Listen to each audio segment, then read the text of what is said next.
Di sungai ini, saat senja tiba, aku mendengar bisikan dari dalam air. Airnya mulai beriak, tapi tidak ada ikan di sana. Aku melihatnya, tangan keluar dari dalam sungai. Lalu aku sadar, itu bukan tangan manusia.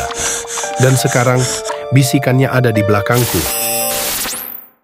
Setiap malam aku mendengar langkah kaki di kamarku. Awalnya kupikir itu hanya perasaanku. Sampai suatu malam, aku mendengar napas berat di bawah tempat tidurku.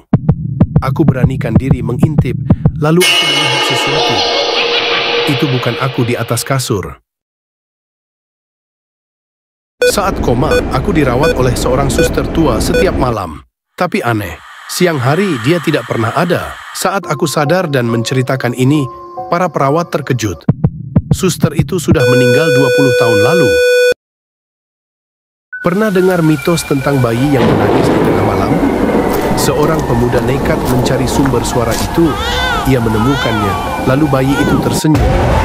Keesokan harinya, ia ditemukan tewas. Malam ini, tangisan itu terdengar lebih dekat. Aku dapat orde ke pemakaman, tapi sesampainya di sana, penumpangnya menghilang. Tapi di spion, penumpangnya masih ada. Setelah itu, aku tak ingat apa-apa. Aku terbangun karena bisikan di telingaku. "Jangan buka matamu," katanya.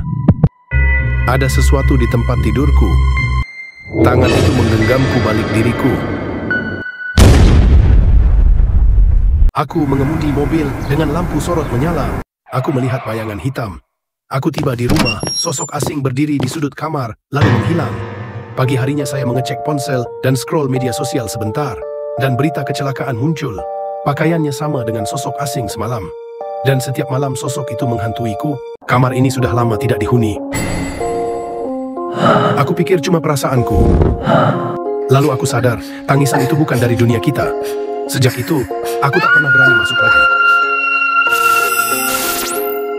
Saat seseorang kerasukan, tubuhnya bisa bergerak tanpa kendali, suara berubah, bahkan kekuatan fisiknya meningkat. Tapi dari sisi medis, ini bisa jadi efek gangguan saraf atau psikologis. Jadi, ini fenomena supranatural atau hanya kerja otak yang belum kita pahami? Setiap malam, pria itu melihat seorang wanita duduk sendirian di halte dekat rumahnya. Siapa wanita yang selalu duduk di halte itu? Halte apa? Di sana cuma ada tanah kosong sejak kecelakaan bus 10 tahun lalu. Jawab tetangganya, pria itu menoleh. Wanita itu masih ada di sana. Dan sekarang, dia menatapku. Setiap malam, pria itu melihat seorang wanita duduk sendirian di halte dekat rumahnya. Siapa wanita yang selalu duduk di halte itu? Halte apa? Di sana cuma ada tanah kosong sejak kecelakaan bus 10 tahun lalu. Jawab tetangganya, pria itu menoleh.